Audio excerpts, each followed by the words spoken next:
ہمارا علاقہ بہت زیادہ گرم ہونے کی وجہ سے یہاں پر پتھری بننے کا رجحان بہت زیادہ ہے۔ کلینک پہ پریکٹس میں بہت زیادہ مریض ان پتھریوں والے معاملے کے ساتھ آ رہے ہوتے ہیں۔ تو سب سے کامن جو پتھری کی قسم ہے وہ ہے کیلشیم آکزیلیٹ کی۔ اگر آکزیلیٹ کی مقدار زیادہ ہو اور وہاں کیلشیم بھی موجود ہو اور ساتھ ڈی ہائیڈریشن ہو کہ پانی کی کمی ہو اور وہاں جو پیشاب ہے وہ کافی دیر رکے اور پیشاب گاڑھا ہو، تو یہ ساری چیزیں فیوریبل ہوتی ہیں سٹونز بننے کے لیے۔ پہلے چھوٹی کنکریشنز بنتی ہیں، وہ مل کے اگر ڈی ہائیڈریشن کنٹینیو رہتی ہے، پیاس اور پانی کی کمی رہتی ہے، تو یہی بڑی پتھریاں بن جاتی ہیں۔ اچھا، اب آکزیلیٹ جو رچ فوڈز ہیں وہ ہمارے روزمرہ استعمال میں بہت زیادہ ہیں۔ ان میں سب سے کامن جو سپینیچ جس میں ساگ اور پالک ہے، اس کے علاوہ خشک میوہ جات ہیں، چاکلیٹ میں بہت زیادہ ہے، اس کا آلو، اس میں بہت زیادہ یہ آکزیلیٹ پایا جاتا ہے۔ یہ والی خوراکیں جن لوگوں کی زندگی میں یا جن لوگوں کے لائف سٹائل میں بہت زیادہ ہوتی ہیں، ان لوگوں میں یہ والی پتھری بننے کے چانسز زیادہ ہوتے ہیں کیلشیم آکزیلیٹ کے۔ اب اس کو کس لیول پہ کریکٹ کیا جا سکتا ہے؟ کیلشیم سپلیمنٹس میں یا ہم ڈائٹری پروڈکٹ میں لے رہے ہیں، وہ تو نارمل ہماری زندگی کا حصہ ہے، ڈاکٹرز بھی ریکمینڈ کر رہے ہوتے ہیں، ہم خود بھی لے رہے ہوتے ہیں۔ لیکن آکزیلیٹ والا جو پورشن ہے جس کی ایکسیس کی وجہ سے، زیادتی کی وجہ سے یہ پتھری بنتی ہے، اس کو ہم کم کر سکتے ہیں۔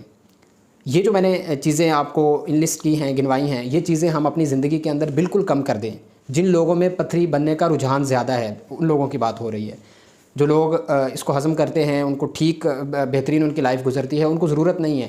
لیکن جن لوگوں میں بار بار پتھری بننے کا رجحان ہے اور جن لوگوں کو اپنی پتھری کے بارے میں علم ہے کہ ان کی پتھری کی جو قسم ہے وہ کیلشیم آکزیلیٹ ہے، تو یہ والی احتیاط زیادہ تر ان لوگوں کے لیے ہے کہ اس میں وہ ساگ اور پالک کو بالکل کم کر دیں گے، رائس کو کم کر دیں گے، خشک میوہ جات ہے ان کو بالکل کم کر دیں گے، اس کے علاوہ میٹھا آلو اس کو بند کر دیں گے، چاکلیٹ کو بند کر دیں گے۔ یہ چیزوں کی بالکل آپ نے زندگی میں احتیاط کرنی ہے۔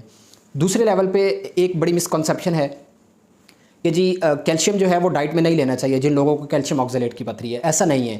جو ڈائٹری کیلشیم ہوتی ہے، جس طرح سے دہی کے اندر، دودھ کے اندر اور اس کے علاوہ پنیر کے اندر یہ لینی چاہیے۔ یہ جب ہم زیادہ لیتے ہیں تو پیٹ کے اندر جو آکزیلیٹ ہوتا ہے یہ اس کے ساتھ کیلشیم بائنڈ کرتی ہے اور یہ دونوں چیزیں پھر کھانے کے ذریعے سے خارج ہو جاتی ہیں۔ پھر اضافی جو آکزیلیٹ ہے وہ خون کے اندر جذب نہیں ہوتا اور وہ آخر کار یورین میں نہیں جاتا، تو پتھری بننے کا امکان بہت کم ہو جاتا ہے۔ تو ڈائٹری جو ہماری کیلشیم ہے وہ لینی چاہیے، ڈاکٹرز انکریج کرتے ہیں، جس میں دہی کا عام استعمال کرنا چاہیے، دودھ کا اور پنیر کا۔ لیکن جو سپلیمنٹس لیتے ہیں ہم، کیلشیم کے گولیاں ہیں، میڈیسنز ہیں، وہ بالکل کم لینی چاہیے، وہ نہیں لینی چاہیے جن میں یہ کیلشیم آکزیلیٹ کے سٹونز زیادہ بنتے ہیں، کیونکہ یہ والا اضافی کیلشیم خون میں جذب ہوگا، پھر یہ یورین میں جائے گا اور پھر یہ ٹینڈنسی بنے گی، رجحان بنے گا پتھری زیادہ ہونے کا۔ اچھا، جو لوگ کسی وجہ سے، پتھریوں کا بھی مسئلہ ہے لیکن شوق ہے یا کوئی مجبوری ہے، یہ آکزیلیٹ رچ ڈائٹ وہ لینا چاہتے ہیں، کھانا چاہتے ہیں، جس میں ساگ ہے، پالک ہے، چاکلیٹ ہے، میٹھے آلو ہیں، ڈرائی فروٹ ہے، وہ کیا کر سکتے ہیں کہ اس رچ آکزیلیٹ فوڈ ہے جس کے اندر آکزیلیٹ کی تعداد بہت زیادہ ہے، مقدار بہت زیادہ ہے، اس کو کیلشیم رچ ڈائٹ کے ساتھ لے سکتے ہیں۔ مطلب ان ساری چیزوں کو آپ دودھ، دہی اور پنیر کے ساتھ لیں گے تو پھر یہ دونوں چیزیں آپس میں ملیں گی اور مل کے کمپاؤنڈ بنائیں گی اور وہ پخانے کے ذریعے سے نکل جائے گا۔ یہ اضافی جذب نہیں ہوگا اور پتھریوں کا معاملہ نہیں ہوگا۔ اچھا، ایک اور چیز ہے اس کے اندر کہ سٹریٹ جو ہے وہ سٹون فارمیشن کو انہیبٹ کرتا ہے، کہ جو سٹون بن رہے ہوتے ہیں ان کو کم کرتا ہے، نہیں بننے دیتا۔